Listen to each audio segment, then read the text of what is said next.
Grabe, nakakaloka. Akala ko yung buhaya guys, nasa tubig lang. Hindi pala lumabas na, andun na.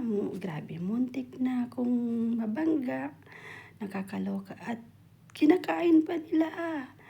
Ay, ganun. Grabe na talaga dito sa mundo. Pati buhaya, kinakain. And then, pati buhaya nagsasalita.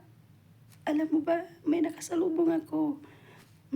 Sabi ng kaibigan ko, ay, ayan na, buhaya yan. Buhaya yan siya. Tapos talaga, grabe, nagsasalita, may kausap. Oo, nagkuhan sila. Nagka... Ayoko magsalita. Nakakaloka talaga, mga buhaya, nandyan, tapos kinakain, ginawang cake.